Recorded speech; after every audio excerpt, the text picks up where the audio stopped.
Cheers from Madison, Wisconsin. Welcome back to another episode of Road Breaks, brought to you by Card Collector 2. I am Austin Ward. That is Jeremy Birmingham. We are getting ready for Ohio State and Wisconsin. We are in Madison getting ready for that one. Long travel day. We've made a couple stops on the Road Beers Tour already. I've got this from our last stop, which was Youngblood. I've got Expert at Jenga. Berm has got the most famous Wisconsin beer there is. New Glarus, Spotted Cow. We actually, because we got into town earlier, because we flew and we did not die, we were able to, and for the first time, I think ever, the Marriott did not have a room available when we got into the building. So they said, come back for an hour. So that's what we did. And in that time, we decided to make the short half-hour trip south to New Glarus Brewing Company. And it's pretty cool. Like, it's one of the most famous breweries in the country, and you can see why. It's also one of the weirdest breweries in the country to me, because, like, as we got there and I'm like, so where's the tap room? And they don't have one. And they have a tasting room. And they're only open till 5 o'clock, and they don't open on the weekends. And I'm like, I guess it's what happens when you get to the point where you're so popular that you set the terms, and you don't have to be like, well, we're going to have our people here till 11 o'clock at night in the middle of nowhere, Wisconsin. So whatever, it was pretty good beer and worth it. It was awesome. So I guess I have to say publicly, and for all of you to listen to, that Berm's decision to have us fly and for me to get up early worked out in my favor. I did not anticipate that we were going to be able to go visit New Glarus, and when you pull in, it's like going to Beer Nerd Disney World. Yeah, it's also weird that you act like I didn't have to get up early. You just had to get up earlier. Okay. You know? Fine. I got up at 4 a.m. I thought we were going to drive. I thought it was so I could bring back New Glarus, but I guess I would say I'm willing to trade buying New Glarus from literally any store in Madison and taking it back to go visit at one time, because I don't think that I wasn't planning on going today, and I don't think I would ever get an opportunity really to again. So kudos to that, and kudos to Youngbloods. That was a pretty cool experience in downtown. It's right by the Capitol. So I had a hot dog with no bun, very elaborate meal, but it looked like what you had was pretty good with the curds. Yeah, I had what they called a Crunch Wrap Supreme. Not the Taco Bell version, but a barbacoa beef variety, and it was awesome. It was honestly one of the best things I've eaten on our trip, any trip this year. Not one of, that's the best thing I've eaten on the road this season. So kudos to Youngblood Brewing Company. And downtown Madison was getting a little weird when we left. Halloween costumes. We left about 7:15 from the brewery, starting to see the Halloween weekend start to unfold. And then aside from the fact that you're just on the campus of UW, and it's a weird place in general. So glad we got out of there when we did. And then the world's worst parking garage. Don't even start on that. A lot of Ohio State fans already in Madison as well. So I saw a couple folks down there who said hello and shouted us out. Props to you all, and props to everybody in the YouTube comments and in subtext. We have, blows me away every time. We got almost 100 questions right away to get to. So we won't get to them all, but we're going to try. Maybe we'll try and work a little bit quicker.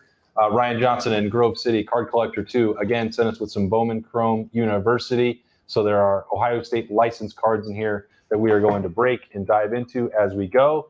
You can go down there and get this. I think that right now these boxes are around $100, $115. I think they're a really good deal. There's 2 autographs in there. We're going to have a good time with it. Berm is going to have to pick which box he wants, because he always complains about what he gets. These are the same ones we opened at Purdue, if you watched that episode of Road Breaks. Very cool set, and it is a huge leap up from a year ago where they were not licensed, and now they are. And it makes everything much more valuable. I'm going to stick with this box because I trust what's going on. Brian DeGroff wants to know what's the temperature up there. Right now, it is 40 degrees. Brian, we got into town at about 10:30 this morning into Madison, and it was 68 degrees when we arrived. And by about 5 o'clock, it was 45. And it's supposed to be, this is the temperature tomorrow night. So it'll be a high of 38 or something, or a low of 38 tomorrow around game time, but not supposed to be windy. Chances of rain right now are like less than 5%. So it should just be a cold night, but it should not be like bad weather. It's just going to be cold. Drew, you're right. Rope hats are the vibe. I picked up a couple recently. I'm really excited about them. They brought it back. So there are, I'll start with this one, then I'll get to the next one. To get to some injury updates, Stephen Oglesby asked about Emeka Egbuka's status. Saw him, he's here. He was working out obviously last Saturday before the game we talked about throughout the week. Fully expect Emeka Egbuka to play tomorrow night. Ryan Day has said throughout the week that he also believes that Travion Henderson is full go, or indicated that he's full go, and the same with Denzel Burke. I would say personally, I'll believe, it's not disputing Ryan Day. My understanding of the timeline for Denzel Burke is that tomorrow could still be a pregame evaluation, check it out and see what happens. But we'll see. All those guys are here, so they're going to be available to play. And then, we'll move from there. But those are the injury updates. Ohio State's team hotel is about half a mile from where we are right now. So we were able to swing over there and catch Ryan Day in the bus when it was arriving. So, which we normally don't do, but we figured we were half a mile away, so may as well. Josh Basherer wants to know, are you drinking corporate blimps or is it wait for me? No, this is the expert at Jenga, Josh. Did see, it looked like three of them had the pale ales had like the exact same green can, and maybe that's, I don't know how they designated which was a hazy pale ale, but they had, I think, 3 different versions. This one is delightful. It was the one I had. The wait for me. Don't wait for me. Wait for me or don't wait for me. I don't know. Stephen Haberly wants to know if we're sharing a bed. No, Stephen, we're adults. No. We're not. Don't. We travel and get rooms that have 2 separate rooms because we're both like old men. We are. Okay. And we don't sleep on floors or couches at this point in our lives. So there's 1, 2, 30, 40, 50 questions about what's going on in Michigan. Let's just get it out of the way now, Brian. What's to get out of the way? I mean, at some point we got to talk about Ohio State, Wisconsin. Sure. And we're going to do that. So there's a bunch of them. This one, why does the Michigan beat have so much confidence this will blow over? And oh boy, Berm with the banger right away. A Travis Hunter kahuna. There's a case hit right there. A big kahuna, Travis Hunter. It's not the auto version, not the autograph version, but oh wow, he's complaining about hitting.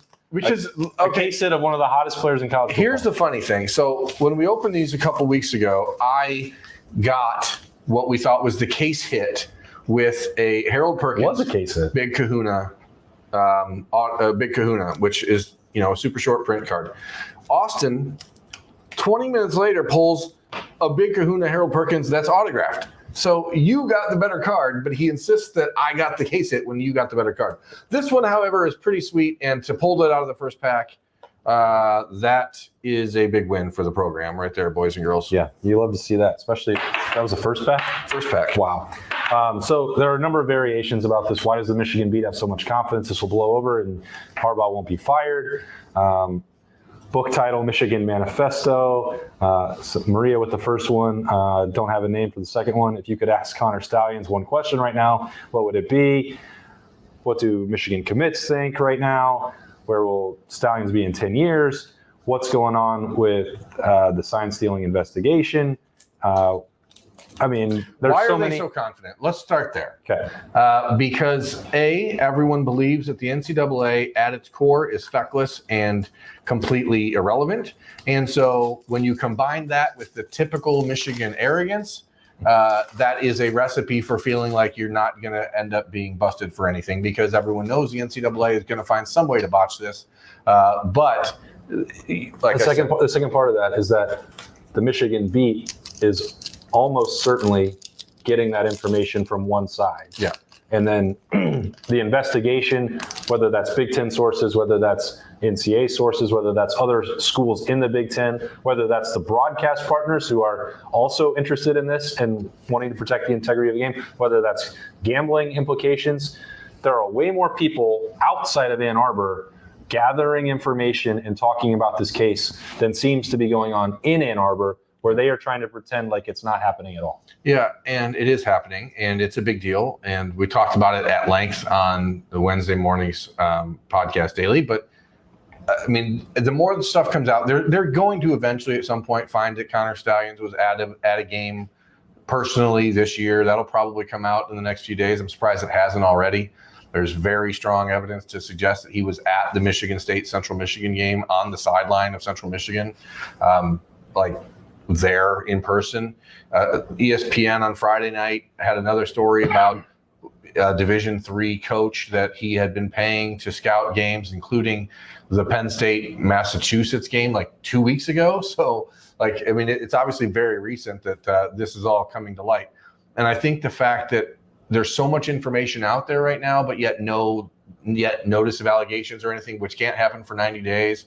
I think people are conflating the amount of information with the amount of hard evidence, because hard evidence, especially when you're dealing with people like the ESPN or the Washington Post or the New York Times, they're not going to run with just rumors. They're trying to get things substantiated before they come with it. Now, that doesn't mean that they don't have what they feel is very good information and very solid evidence, but until Michigan speaks on it, either confirming, denying, no commenting, whatever, those publications are going to shut their mouths and wait until they have something to say. So I don't think this is anywhere near its crescendo.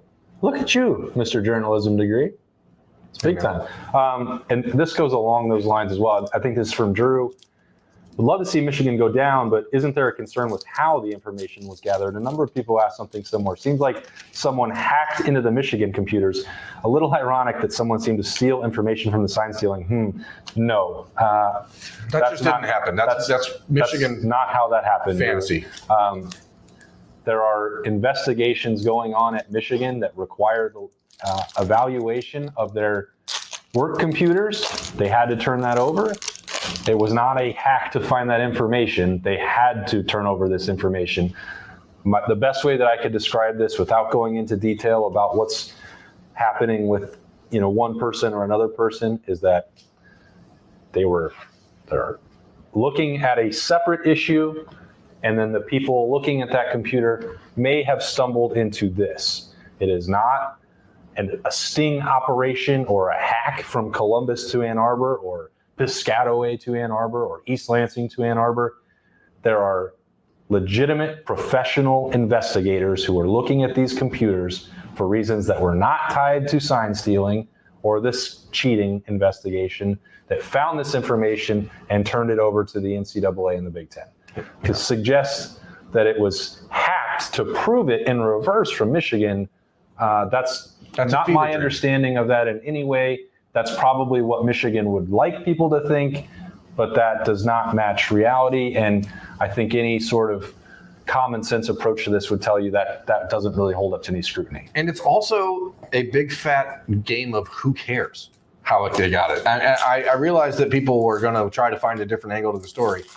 If I'm out driving and I run into a playground full of children, and I am able to then drive away and think I got away with it, but then somebody across the street's Ring camera caught me and they call the police, I'm not going to be mad at the person whose Ring camera caught me. You might be. I mean, I would be like, oh, damn, that person's Ring camera caught me. But you did the thing. So stop thinking that it's about who turned you in. You played yourself. Yeah. Quit playing yourself. You played yourself. You played yourself, fool. All right. So this, I think, is a great segue. It comes from Scott. Said, I know I have been distracted all week with the Michigan story. Is the team set up for a trap game because they are distracted too, or what is the vibe? I don't believe that Ohio State's team is wrapped up in this whatsoever. Now, we will see at about this time tomorrow night. But Ryan Day has been steadfast that he's not talking about it. People inside the program told me that they weren't being questioned about this. They weren't turning over information. They weren't, they're aware of it because it's the rival, but they're not involved in it. They're not distracted from it. Ryan Day made the point every day this week. If they are talking about Michigan or spending any time worrying about the game, then they're going to be in for a world of hurt tomorrow night in Camp Randall. This is not the most talented Wisconsin team that you're ever going to see, but Luke Fickell's on that sideline. Braylon Allen's in the backfield. You know they're going to have some defensive plans for Ohio State, and the stadium, Camp Randall, is going to be rocking. So you can't take that for granted. I've not got the sense at all this week that they have. I don't get the sense that they are distracted, but I mean, I said it to you when we were driving in. You hope that the players are not spending too much time reading the newspapers and instead are focused on this game, because They're definitely not reading newspapers. You got to win this game. I promise you that. You got to win this game. Bo Nix to 25. That's a nice, what a box you got going over here. a nice card. Jesus. Number to 25, Bo Nix. Kesa and a Bo Nix to 25. Berm's hot over here. Let's see. Stephen Heyman wants to know about Amaris Williams, the defensive end committed to Florida from North Carolina. Took his official visit to Ohio State last weekend. Nothing really has happened yet. He stayed committed to this point. I expect that he'll take a visit to Tennessee, and I think that the Volunteers and Buckeyes are in a position to make this uncomfortable for Florida, but he's also still expected to return visit to Florida next weekend. So they're going to do everything they can in their power to stop any potential swing. But the Buckeyes felt like he did a really, really good job. We did not do a Talking Stuff on Thursday night, as people are aware, primarily because I had something I had to do for my stepdaughter that I had to be at. And so, sorry. How was it? It was a Halloween musical, not musical, like a choir performance. And it, I mean, that's what you do. I don't know. I'm a little bit far away, but a little Donovan Jackson. Refractor for Donovan Jackson, so parallel for a Buckeye. So, a little good juju for the visiting team here. All right, away from actual football stuff, Ryan Beadle wants to know, if you had to go into a cage match, which two current Ohio State players are you taking with you? And is Arcade and JT the obvious number one and number two? If I'm going into a cage match, I'm taking Cade Stover with me. 100% number one. Yeah, Cade Stover is definitely number one. Number two is an interesting debate, probably. I'm taking his roommate, Tommy Eichenberg, with me. I might take Tommy because I kind of feel like he's someone who, if he just snapped, it would be bad. Bad for you? Yeah. But I'm going to go a little different and pick Josh Fryer because I want a big dancing bear in there. He's an actual wrestler. Right, and he's an actual wrestler. And he's 6'5" and 315 pounds. And he's the only one of the offensive linemen right now that has a haggard-looking beard. And I think this is a statement I made. Donovan has one. Well, right? He's not as haggard as Josh is. I made this comment when we were at Purdue, and I think Ohio State needs more slobs on its offensive line. And I think Josh is just the guy to bring it back. I think right now he's working on it. The problem with some of the offensive linemen is that they're just too well groomed. They all look like they shave every day. They wash their hair on the regular. Like, I need some dirt balls on my offensive line. Ed Snowden, number two, wants to know where I found the beer mug. The beer mug was a gift from the folks at... It's not a gift. You paid for it. Shh. It's a gift from the folks. So when you go to New Glarus and you visit, you have two options. You go up to the counter. When Berm said that there was no way to drink beer, there was no... I didn't say there was no way to drink tasting beer. room. You can get the pint glass. They sell you that for $8, and it comes with your first beer, and then you get a refill for $6. Or you can do the tasters, which was also $8, and then you can fill up the smaller glass for $3, something like that. Berm was smart. I suggested to him, hey, why don't you do both? And then when it was my turn, I was like, hey, I want to get the smaller glass to take with me. He's like, nah, we're out of here. Bye. Bye. Let's see. I got Roy right here. I promised I would get this question, and he said he'd been asking it several weeks in a row, and I had not seen it. So, Roy, my apologies for that. He says that his 14 and 13-year-old daughters love these movies: The Naked Gun, Airplane, Malibu's Most Wanted. That's the one. Team America. Your 13 and 14-year-old daughters may not be, I'm not going to sure I recommend that one for that. Pulp Fiction, edited version. Team America might need to be edited for 13 and 14-year-old as well. So. And A Few Good Men. Which is your favorite, and which would you want to enjoy with your teenager someday? Enjoying with a teenager, I would probably go with Malibu's Most Wanted because I have long yearned for someone to understand the reference when I constantly walk around going, Malibu? And no one ever does. So I'm glad that to see that. Team America World Police is one of my all-time favorite movies because it's just absolutely bananas. Crazy Town Banana Pants. But that's a good list. Naked Gun. I mean, but Malibu's Most Wanted is just, it's got a soft spot in my heart. Soft spot in my heart. Dallin Hayden first from Bowman Chrome U. Maybe we'll definitely got some questions about that. I'm trying to speak it into existence, Ohio State fans.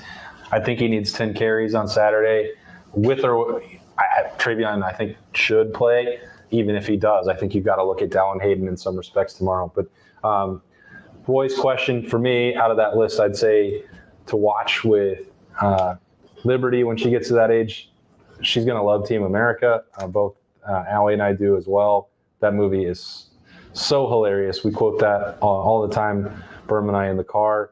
The one that I would add to that list that like I'm most looking forward to when of age is the first time that Liberty can watch Popstar and Never Stop It, which is the greatest cinema comedy of all time. If it speaks to how our own road lives have evolved in the last year since like we started getting back into cards, and thanks to Ryan Johnson at Card Collector 2, like we would not go on a road trip without watching either Popstar or Hot Rod or any other Lonely Island vehicle, but we haven't done that in a while. So I saw on there from where was it? Shelby Goldman. Yes, when I grew up in Casper, George K was still doing the news on K2, an absolute legend. I think by the time I started covering the team and when I got to college, he had retired, but he was definitely still there when I was playing high school sports. I think he was still on, and I've talked to him several times back in the day. If you're putting a Mount Rushmore of Wyoming sportscasters and sports journalists, George K is probably the first name you put on there. Just to reset, I've seen someone ask, we expect Emeka Ibuka and Travion Henderson to play tomorrow. We also were told that Denzel Burke is good to go, but I don't know that we believe that one at this point. So we'll kind of play that one by ear tomorrow. I believe he's close, and then we'll see in pregame. But based on the timeline that I understand, I remain skeptical about that. All right, I'm going to scroll down here. So many of you, your questions from you all. Really appreciate that. How tall are you, Austin? Everyone you work with makes you look short. That's true. I'm 5'10". I'm the average height for an American male, but those guys, especially Bill, they tower over me. Bill's 6'6", folks. I'm 6'1", so Bill makes us all look small. All right, so let's see. Jason fired off a few questions. One was about Travion. We got to that. I think there was, I saw this one. A lot will depend on the upcoming games. Are there any guys that you initially thought were locks to leave for the draft after this year that are now more likely to return for next year? Conversely, anyone that you thought was more likely to return that is playing themselves into the NFL early? I will start with a couple things that I've heard, which is, this is, as you mentioned, Jason, this is clearly subject to change. But I do think that it is on the table for Travion Henderson to return for another year. Going into the season, I think everyone assumed that he'd be gone. There's no real value in saying that in the end of October. There's enough time for that to change, but he's missed games. He's dealt with injuries the last couple of years. He makes pretty good NIL money already at Ohio State. I know that's not the be-all, end-all if you can be a first-round pick, but I don't think that is a situation that Travion is in as we sit right now. My understanding is that he is open to the idea, and those sorts of conversations have been broached. Doesn't mean a decision has been made. Not reporting he's coming back, not reporting that he's going. Same thing is true for somebody like Donovan Jackson. I thought coming into the year that he would be going. I think right now his decision would be to come back. We thought, well, who knows what's going to happen with Josh Fryer and Josh Simmons. Those guys are not in a position where they can leave. That gives you a really good nucleus for Ohio State on the offensive line. With Carson Hinsman back, they should be having all four of the five starters come back. Denzel Burke, it was going to be up to how he performed. He didn't play that much last year. It's hard to imagine him coming back the way that he's playing right now. He's a guy that I think we all talked about in the offseason as well. If he goes back to that freshman year. If he's freshman in zone, then he could probably leave, and we expect that. We still one of the guys that was talked about in the offseason about leaving early was Tyleek Williams, and a lot of people scoffed at that idea. But the way he's played, I think that's almost a guarantee. Mm-hmm. I would expect JT, Michael Hall, Tyleek Williams, all of those guys to leave early. Obviously, you're still expecting Tommy and Steele, even though they could take another year if they wanted it, but that won't happen. Expect Cody Simon to return at this point. Expect Denzel to go. Expect Lathan Ransom to go. Expect Josh Proctor to finally. He has no option. Be able to move on. He has to. You got to go. But yeah, it's going to be interesting. I think that there's also if you look at the 2024 NFL draft and the wide receivers that are out there, I don't know.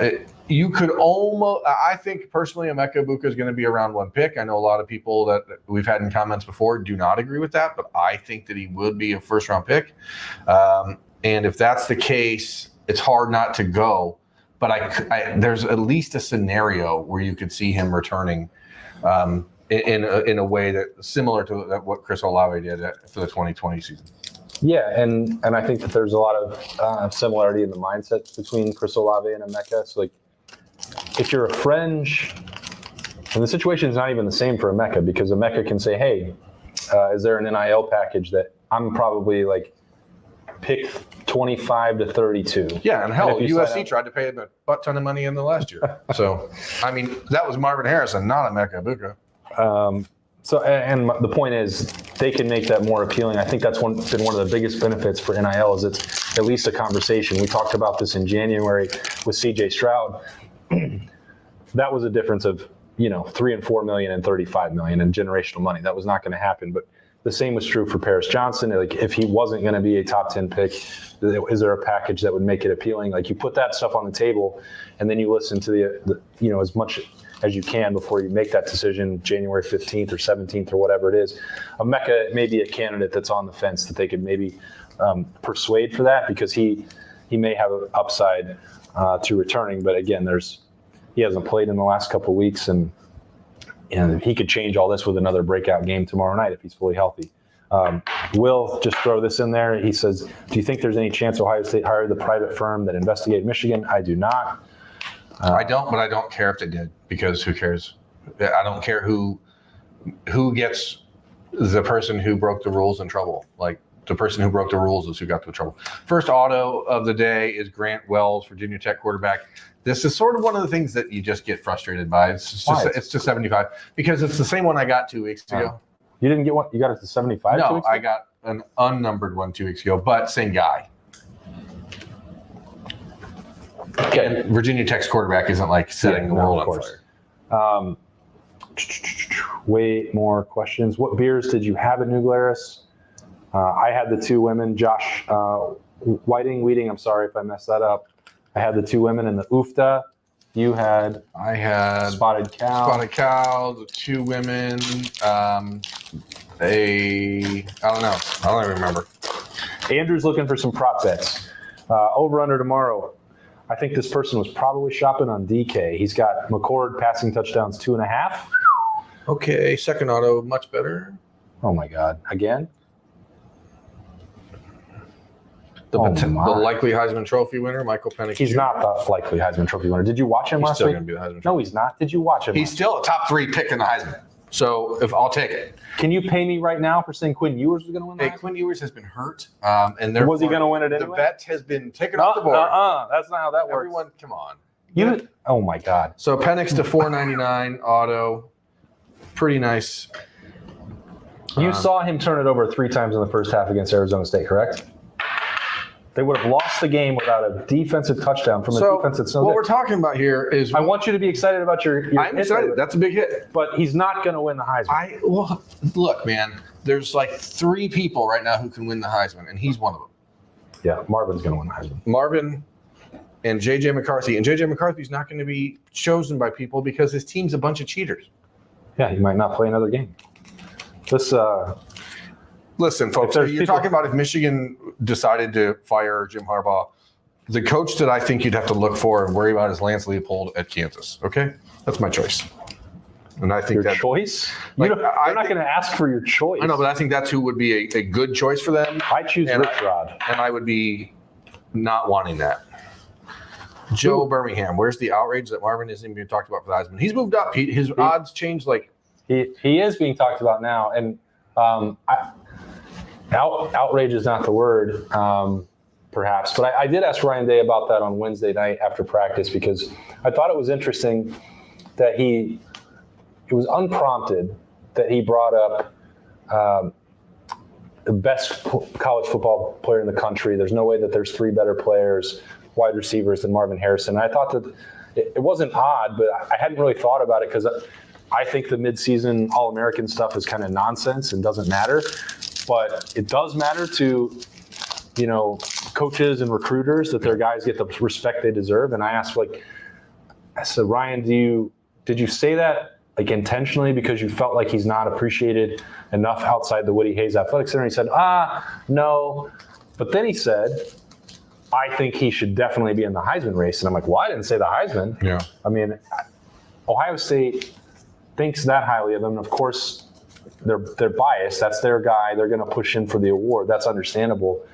I think that he's the best wide receiver out of all the guys that we've covered in recent memory, which is a crazy list of talented dudes. He's so fun to watch. And the fact that he was not on the AP midseason first-team All-America list, A, doesn't mean anything. B, is ludicrous. Yeah. Nonsense. Well, I mean, those lists are worthless. But I know they're worthless, but like, what are we talking about? we're talking about people who are. Oh, sorry. The question was over/under McCord passing touchdowns 2.5. How did we get on that digression? I would say all under. the running backs rushing for 2.5 touchdowns. Those are the questions. Andrew from the 4-1-2. Under. So he's saying, I guess, either McCord, because I don't think that they're going to score 6 touchdowns. Under on 2.5. For both of them? Yes. Because I think the answer is 2 each. I would love to know. This is Matt. Are you going to get an auto in this box or what? I'd love to. I'd love to get 2 of them. I would love to know if McCord's left ankle foot is improving, but that question won't be answered.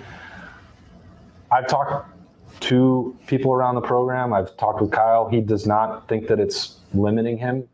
It's still taped heavily. After practice on Wednesday night, just walked with him a little bit and like casual conversation. Since Notre Dame, he said he can play through it. He can manage it. It's fine. He took the zone read, ran for 9 yards. I don't think it's limiting him physically the way it may have a couple of weeks ago, but it is not completely healed. Now, to what percent is it fully healthy? I really don't know. And I don't want to push that. I don't want there to be any suggestion. Like, I'm not trying to put a target on his ankle for any opponents, but I think it's worthwhile. That's why I brought it up a few weeks ago when there were the inconsistency issues and stepping into throws. Like, I do think that is part of it. Just as much as learning and reading defenses. I'm not saying that the left ankle caused him to miss the slant last week. Like, I don't think that would be fair. I mean, that's just timing. What's latest on Devin Brown? Rajebia or Keinholz get snaps this game? Devin Brown's out a couple weeks. That's the official word. Out a couple of weeks. What that means exactly could be open to interpretation. Will Rajebia or Keinholz get snaps in this game? I don't think so, unless Ohio State's up big or Cal McCord gets hurt. So, yep. And despite Berm and Bill's best efforts, Tristan Gebbia is the backup tomorrow. Yeah, if Cal McCord gets hurt tomorrow, which, Gebbia would be the back. That's what we said. We said he would be the backup tomorrow. He would still be the backup. We said he'd be the backup tomorrow. You said, but then next week. Bill, I know you're listening. Can you just chime in here and tell people what we said? Jalen Berger, you asked me to get an auto. It's QB too. Jalen Berger. What'd you say, Bill? I said Keenholz is QB too. Wow. All right. You guys are silly. Thanks, Bill. Don't try and get me fired up. So your first auto was who? Jalen Berger. Jalen Berger. Unnumbered. So that's a real former Wisconsin Badger. That's a real wet fart right there. That's what that is. You're hitting big kahunas and Bo Nix to 25, and I'm getting Jalen Former Berger. Wisconsin Badger, now Michigan State Spartan, Jalen Berger. Highly ranked running back from New Jersey. Predictions on the goal line package from Dale Reinecke. Don't get into the goal line package, and you don't need predictions on it. So I think the Buckeyes should just avoid getting to the 1 yard line and just try to score before that. Bill got to go on a road trip. No, he's at home. Brian DeGroff. He's just he's behind the scenes, making sure that we sound okay and helping produce this episode because he's a team player like that. Andy Heath says, do you think Ryan Day will keep the game close out of respect for Luke or try and run it up to impress the national outlook? I think he can do both. I don't think he will try to run it up to embarrass Luke. I think that Ohio State is trying to find things offensively to take the next step. That means the offensive line, that means the running game, that means Kyle McCord, all those things that we talked about. They're going to keep trying to score. And if it's similar to what I'm thinking, which is that Michigan, Wisconsin's offense is going to struggle mightily to score against the Silver Bullets, like probably run it out in the fourth quarter. That would be Ohio State doesn't need to run up the score to impress anybody. Yeah, but also winning 38-7 doesn't feel like running up the score, but it's also a fairly healthy win, so you kind of get the best of both worlds there, I think. I say this year about this time every single year, which is that as long as Ohio State is unbeaten, it doesn't matter if it's by 1 or 100. It doesn't matter if you win by an inch or a mile. Winning is winning. Yeah. So that's what a real racer would say. Coach. No, that's really I'm a street racer. really inspiring stuff.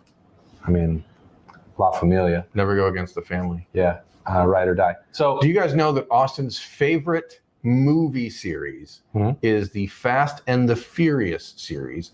And I would like your comments on that because he does think that it is the single greatest collection of films ever made. Yeah, there's no argument against it.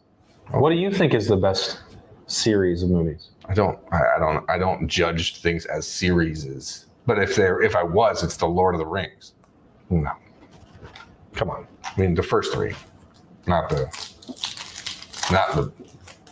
Hobbit stuff. That was bad. Not the Hobbit. Not the Hobbit. I've never seen The Godfather. Just as a aside. Daniel Wharton. There you go, Brian. We've got Mission Impossible. We've got Rocky. We've got The Godfather. We've got somebody else who says the Fast and DL, Furious. what's up? You know what's going on. Allie and I just watched Fast 10 again last weekend. Oh my gosh. Cliffhanger. Oh, how are they going to get out of it? We saw it in the theater. I can't. The car will somehow turn into a rocket ship again. Again? Ludacris will be there to save them. Yeah, so this is awful. What would someone have to compensate you to stay for the entire Penn State UMass game in the rain? I mean, I don't know. More than, what did he get? Oh my. What is a Braylon Allen auto? Look at this. What did they say, $1,000? Is that what that guy got paid for that game? I think he said a couple hundred. Oof. Okay, not that much. I'd need more than that. And that's why he left it Because the honest to God's truth, the worst part of that is that you have to go to Penn State. Not the watching it in the rain. It's you have to drive to Penn State. All right. So what does this mean, folks? My second auto is it's a short print. It is the 1955 Bowman autograph variation. It is orange. It is numbered to 99. But it is Braylon Allen. What does that mean? So your two autos are both running backs who signed with Wisconsin. And one who's playing tomorrow night. Duncan Motz ate Marco's Pizza tonight. No. Nathan. Why? Nathan. Are you okay, Duncan? Marco's is the best in Toledo. That's a question that's coming up because Nathan Herr asked, what's my favorite Toledo area pizza?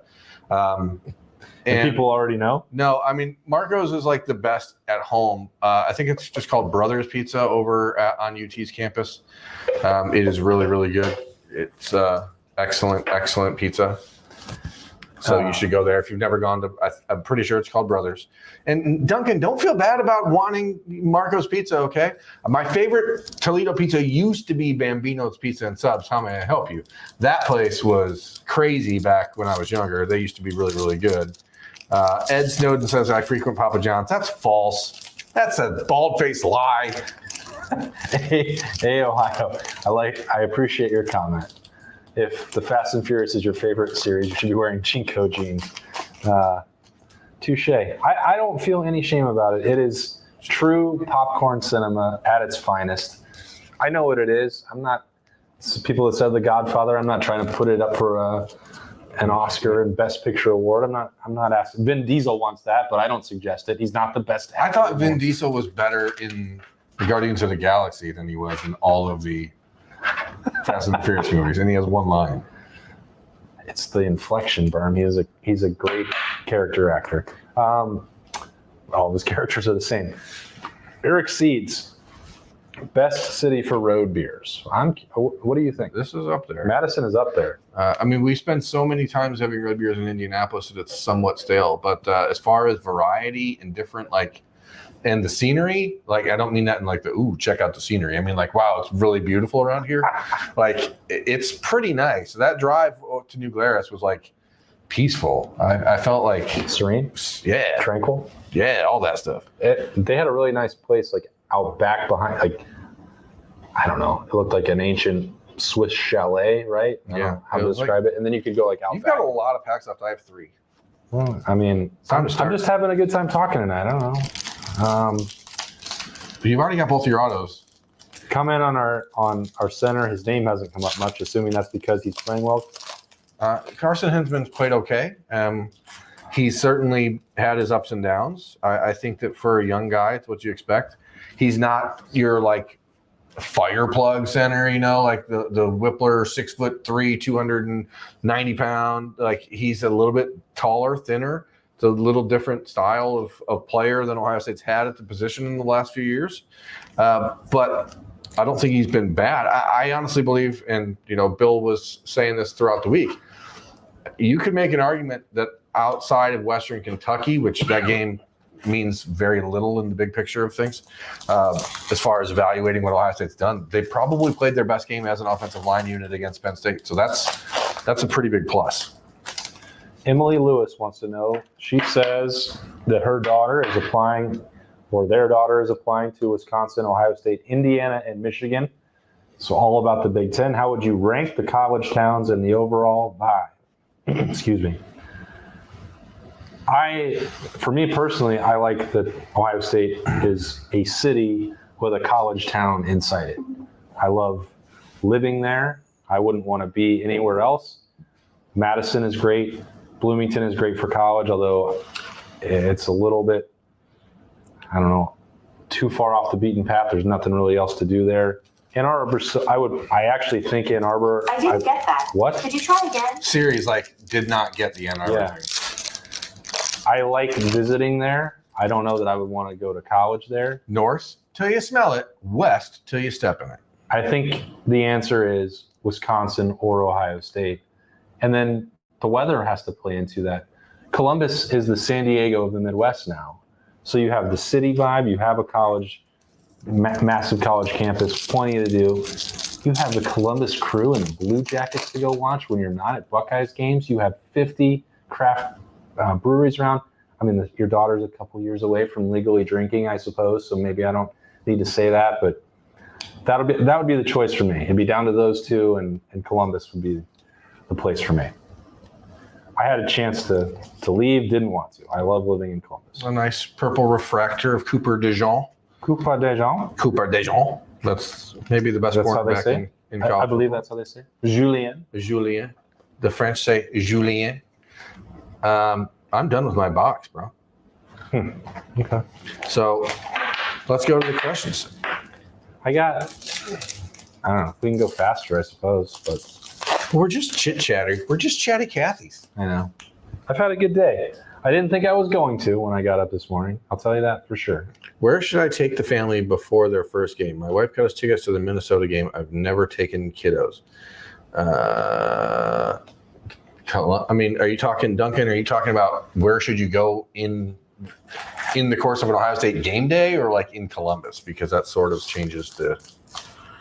Any real traction on Florida State or Miami flipping Jeremiah Smith? No, there's not. They just continue saying it. That was easy. If Brian Hartline is at Ohio State, Jeremiah Smith will be. That's the end of that conversation. Where was this? Do you see Hero Canoe playing a bigger role to eat up some linemen? Maybe. I mean, that happened a couple of weeks ago. He got a handful of snaps in clear run situations. But right now, and this is a good thing because competition is pushing these guys forward, the name I'm hearing the most, and we saw that 2 weeks ago against Purdue, it's Caden McDonald. Hands down. Yeah, and you're at a point now where you're hoping after you get through this weekend and you get out of Wisconsin with a win, hopefully you feel like you're able to head into the next 3 weeks against Rutgers, Michigan State, and Minnesota to give guys a little bit of a breather if they need it. So I would think you'd maybe look for those guys more in the next couple of weeks, provided that the Buckeyes take care of business tomorrow. Yeah. Cool. Who was it over there? Curtis asked what Upside of Eli Lee. Ohio State coaches think he is very reminiscent of Tommy Two Thumbs. But, he's a junior in high school, so you have to wait and see how he develops. But he's got the size, 6'3", 220 already, runs well. He's aggressive. He's a downhill tackler. He's what you want in the middle. He's maybe not a superstar down the road, but if he is a guy that can play as a starter and play solid minutes at Ohio State for show. YouTube user. That's nice your name. name. Nice name, YouTube user. Love that. Any news on another live show coming up? We're hoping to figure out a way to do our next edition of Weekend Kickoff Live. That would be the Tuesday of Michigan week. We're still figuring that out, so that is the goal. But we got a month to get there. So we love doing it. We'd like to do it more. As you all might remember, we used to do Weekend Kickoff at Urban Meyer's Pint House.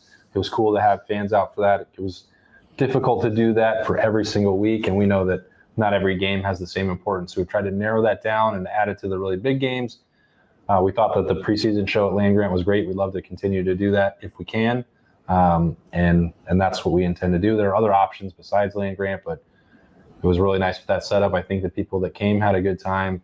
It worked with the audio visual, setup with Berm. So we really like doing that. That's the hope. This is cool. I like it. All right, we'll end on this. So Cade Stover, first X-Fractor. He's been making me. That's a Joe Alt first. You're just going to throw that on the pile? I mean, what am I? Number one offensive lineman in the What draft? am I going to do? I don't know. You can You have want it. to get it? You want to get that graded? A Joe Alt base? Give it to Bill. Bill loves Joe Alt. I'd bet you that Bill has 15 of that card. Let's see. Sue Sabo, how is Calvin Simpson Hunt doing? Will he see the field soon, i.e. this year? No, probably not this year. That doesn't mean he's not progressing or not developing. He is a guy that did not enroll early, did not get to campus till June. It's a pretty good group of cornerbacks. So unless you have more injury issues, again, you probably will see him, I would think, get some run as Ohio State gets past this weekend, but you also still need to get Ryan Turner some reps. You also still need to get Jair Brown more reps because Jermaine Matthews has passed both of those guys. So it's not a situation where you can just always play the freshman. You all have other guys that need to get in there too. Zach Saban, best pizza place in Columbus. What's your choice? Gallows on Bethel. Yep. Pretty good place. I mean, I used to just love Tommy's on campus, but I haven't gone there in a decade, so I don't know if it's still good. Things get bad over time. Okay. Which happens first? Ryan Day has a Heisman winner, or Day has a player picked at number one of the draft? He should have had the number one player in the draft last year, so that's difficult to do.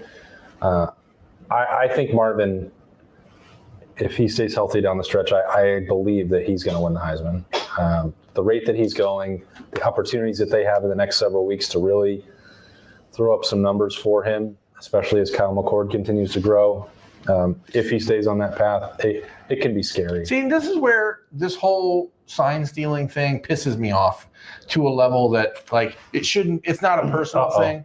But like, that game in November of last year, we can parse through it a million different ways. If CJ Stroud is able to play that game in a clean way against a team that's not cheating their ass off, He very well would have won the Heisman last year if he wins that game. Yeah. And would have been the number 1 pick in the draft. And like all this other crap that he got stolen away from him, it just pisses me off. It's almost like it was very clear all along that C.J. Stroud was a better prospect than Bryce Young, but I'm just a simple man, and I like to rip cards from Card Collector 2 in Grove City. You want a little Saturday activity before Ohio State plays Wisconsin, head down there, grab some cards. You can chase some Buckeyes in these packs. It's pretty fun.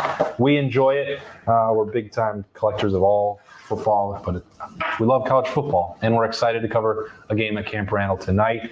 It is, again, really tomorrow night. Ooh, yeah, well, we should get there. We are in trouble. Jeez, oh boy. Humbled by the number of questions that you guys sent to the subtext, the people that have subscribed there, the people on YouTube that jumped in with 415 people watching this at 10:15 on a Friday night is awesome. So thank you so much just to hear us rambling and being idiots. So yeah, it really does mean a lot. So thanks to all of you. Thanks to Ryan Johnson and Card Collector 2. Go down to Grove City and see them. He brings you road breaks, and we have the road beers for you. So cheers to you all. Enjoy the rest of your weekend. We'll talk to you tomorrow from Camp Randall Stadium.